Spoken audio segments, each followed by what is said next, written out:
Today I'm going to talk about and play with a very special box of possibilities. What we've got here is the Midicake Arp. It's a 4-track MIDI controller that doesn't make a single sound on its own, and would therefore need to be pretty damn exceptional if it's going to enjoy a prolonged stay in my setup. And just by glancing at its interface, we can already tell that it's certainly not lacking in functionality. Which is all fine and well, but how accessible are all these features?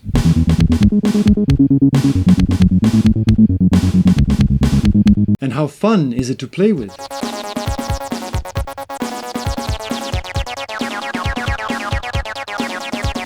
And for those of us who record and release music, how easy is it to get something musical out of it?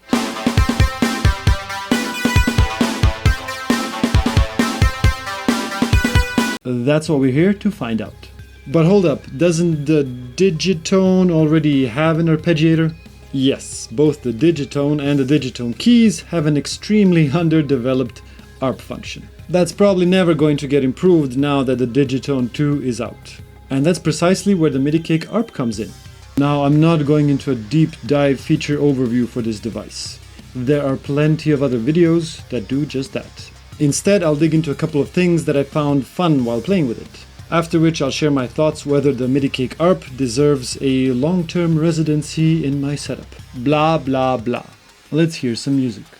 Start things off with a bass, which is pretty common application for an arpeggio. So I'm in the Phrygian scale. I got nothing against the 6th. I just like Phrygian. You can select the scale just by holding onto the key and then selecting whatever. What makes Phrygian cool is there's just a semitone between these two first notes. So let's just hear it now. Extremely boring.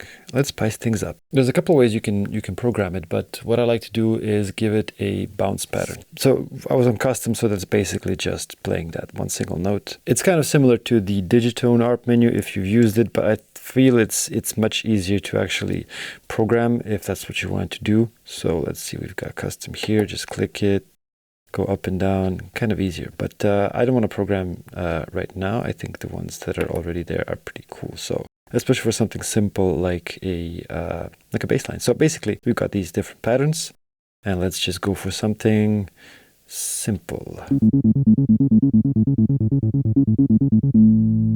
So what's happening is I've got 2 steps, so that's why it's repeating just the first 2. If I went for, let's say, 8 steps, that's the bounce pattern we're going for, but the direction I'm choosing is down and up. And down again. And this is too high, I'm just going to set the octave 1 lower. Yeah, that's nice and grindy. So where were we? Direction. I like down, up, down. Go deep and then end on like a sort of positive note in the end and then go back down. Anyway, we got 8 steps going on. That's way too many for a bass line, way too intricate, and just kind of like going up and up and up and down, down, down. Let's do something else. Let's limit this to 2 steps for first. What we can do is use repeat. So that's going to repeat each note it's on, right? So if you got a bounce, it's going to repeat the first one X amount of times, and then the second one, etc. So, and the X amount is specified in the repeat field. So let's see how that sounds. Let's hear how that sounds actually.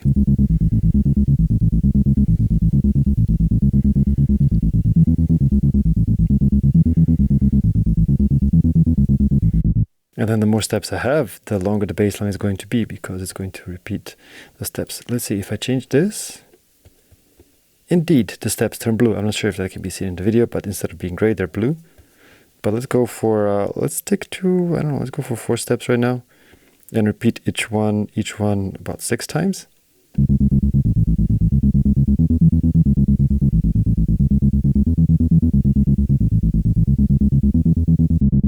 Now that's already a driving bass line. What I want to do is use the jump parameter to sort of space out the notes a bit more.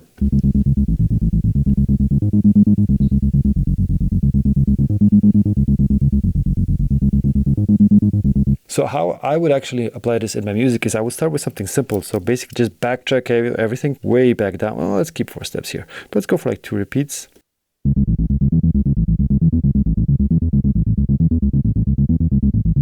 Okay, let's just put this in a song. Let's go.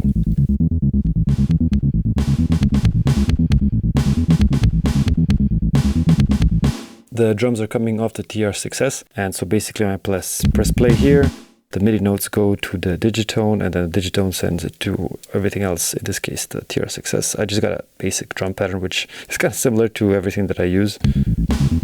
It's not 4 on the floor, it's got syncopation. I like it, sounds like proper acoustic drums. So we're starting here with this, let's say, bass pattern, and then I would just sort of add more to it as the song progresses.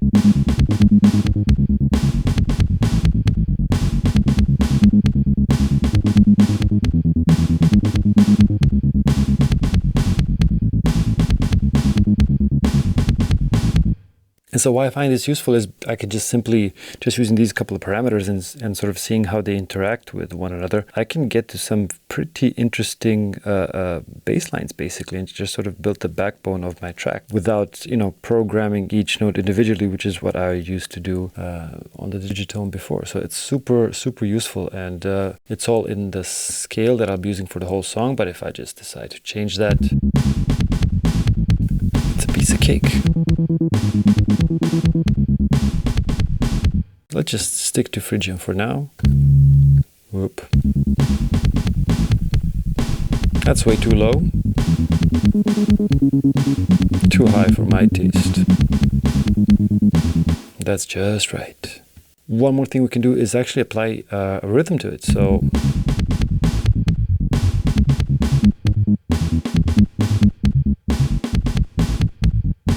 cool. I mean, these are like pre-programmed patterns. We can do our own, or we can change the existing ones to wherever we want. But it's super cool for just coming up with new ideas. So this could be actually in a breakdown, right? We got like that regular bass line going. And there's like a breakdown. Or...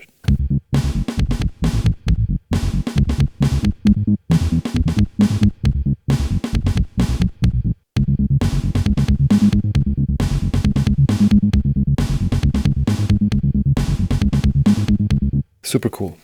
Okay, let's take a look at the next one. And this one's going to be sending to the Ultra Trance sound on the Digitone, aptly named. So how does that sound? Super basic pattern here. What I like about this sound is the interacting delay in the background. What do we have here? Yeah, 1/8 dotted delay. Another cool thing about this sound, and generally when I make sounds for the arpeggio, is I like it to be applicable in a wide range of octaves. So that's too low. That's too high. So we're moving between 2 and 5. It's a pretty usable range. Let's start with 3, somewhere in the middle. Super basic pattern going on right now. Let's start with bounce. And increase the steps.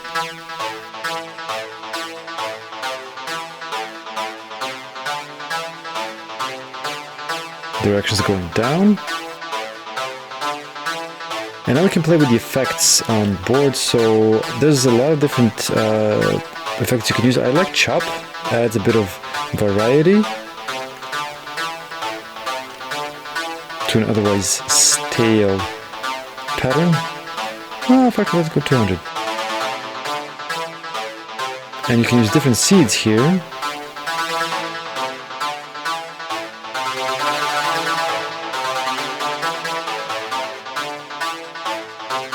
Getting inspired by this chop thingy, I could actually use it for a build-up, perhaps. So let's just turn this off right now, and let's use a modulation. Kind of like a sort of LFO, I suppose. In this use case, send it to chop, use the shape it's going up. We want to sort of build tension for the transition, and let's up the amount.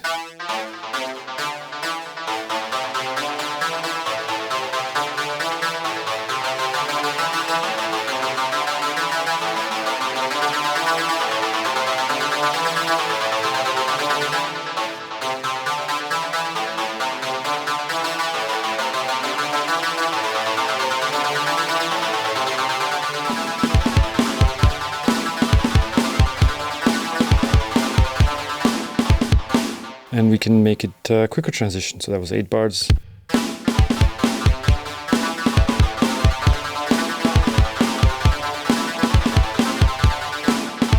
And we can use a different target. Maybe, I don't know, ratchet.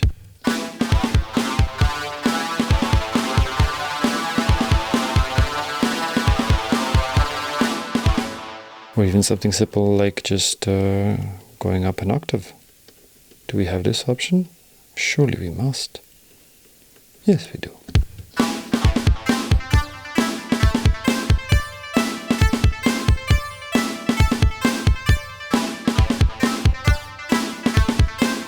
So that's just one way I like to use it for sort of building up a transition. Well, actually, just turn this off and let's see what else we can do here.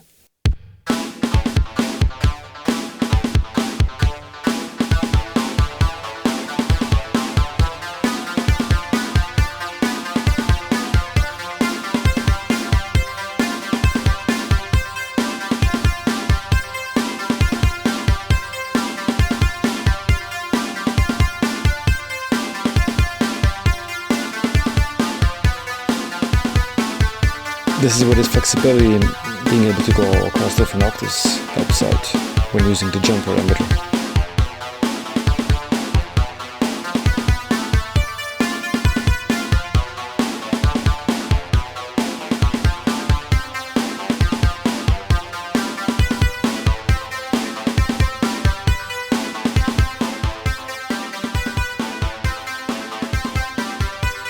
Just a melody right there out of nothing, really.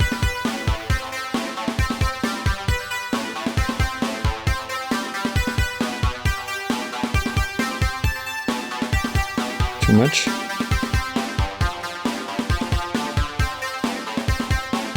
Perhaps a bit too happy for my needs right now, but then it sounds cool.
Well, I definitely got carried away there.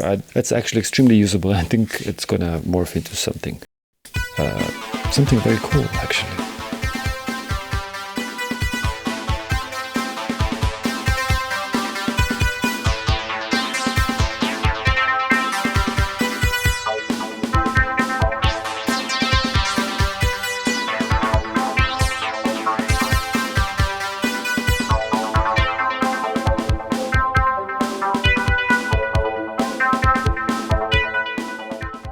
Okay, enough playing around, let's bring our focus back onto the video. And if you've watched my other videos, you probably might be able to assume what's coming up next. It's probably going to be an acid sound. And yes, it is. That is correct. It's going to be coming from the Typhon, which is an excellent acid machine. Check out a video I did on that earlier. I have no idea what I have in here right now, so let's listen to it.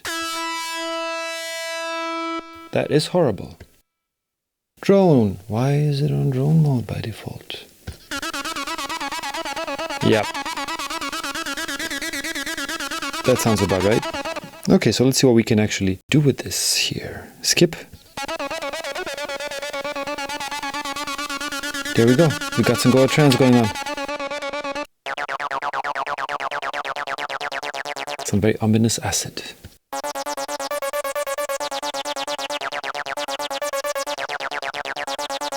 Now, I'm not going to go into anything more complex, trying to sort of program slides, although that may be possible with sending MIDI CC, but let's just not go into that rabbit hole for now. Let's just sort of make a nice acid arpeggio. So, like this bounce pattern.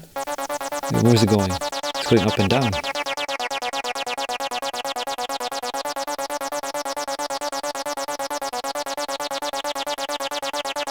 Sixteenths, of course. Now we're getting hypnotic. Let's keep it simple for now. What can we do here? Let's increase the jump.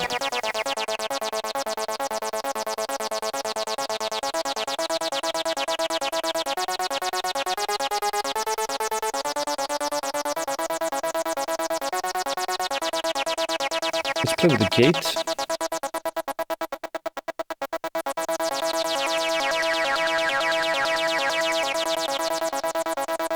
So what else can we do with this basic patch?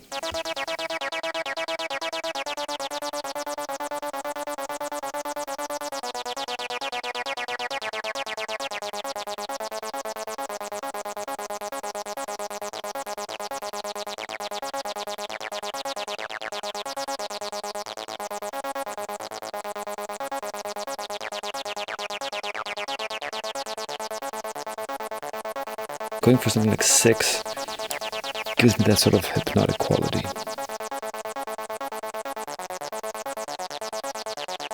I like using steps that are not divisible by 4. So lots of different ways we can expand on this very simple acid line. Let's try playing with groove.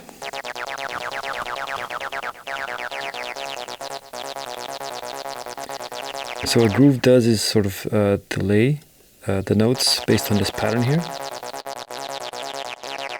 So there's really a lot of different ways we can run this, and I just like getting lost in it and really coming up with some pretty cool ideas that I wouldn't normally if I was trying to program these notes either on the Digitone or trying to use an arpeggio on it or whatever. I haven't even touched on the fact that, you know, we can switch keys here, we can switch chords, assign different chords, and just sort of sticking to E frigid here for the most part. And this is really such a refreshing way of sort of expanding the gear that I already have, especially on this interface, which is just like so easily accessible.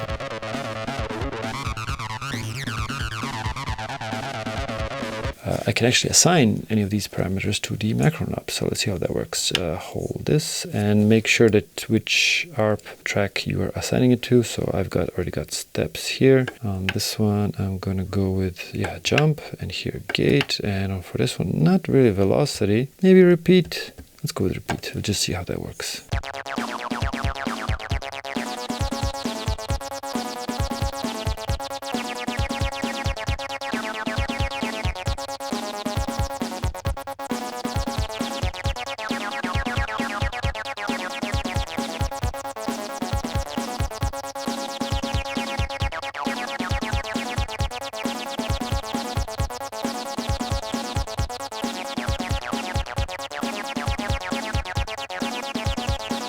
If I had any sort of feedback for improvement for the device, that would be that I do not like these knobs. Well, I'm shaking the whole table. They're kind of flimsy, they're a bit tall, plasticky feeling compared to something like these old school knobs on the Typhoon are just right. But even like these very simple Digitone knobs are a much better sort of solution. Other than that, it feels super cool. I mean, the buttons are nice, layout is super useful, screen is as clear as day. Lots of space here. I mean, I got big hands, and so that doesn't really interfere. I can easily just click through these little buttons. They look good. The color coding is super helpful.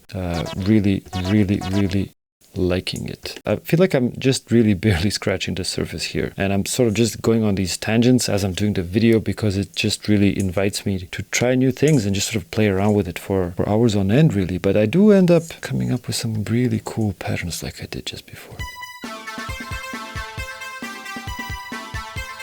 I like that. I think that will see some use.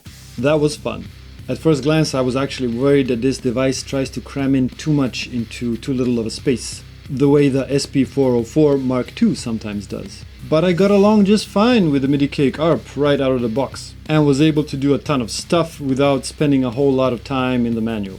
There have been 8 firmware updates up to this point, so you could definitely say that it's feature packed. And yet it's still very approachable despite wielding all these different functions, which I consider a big win for the engineering that went behind it. So, where does this instrument fit inside my setup? I see myself using it as a sort of theme expander. Most of my songs start with a guitar riff or a synth melody, which I then try to layer with additional tracks. So once I'm set on a scale, even if it's unconventional, I can just replicate it on the Midicake Arp and use it as a sort of playground for coming up with additional parts that will complement each other in a way that I haven't really experimented with before. As you can probably tell by the length of the video and the wild tangents I went on, I had a lot of fun bringing in a new piece of gear to the studio, which has inspired me to create something new after a long summer hiatus. Let me know in the comments how you eat your MIDI cake, and I'll see you in the next one.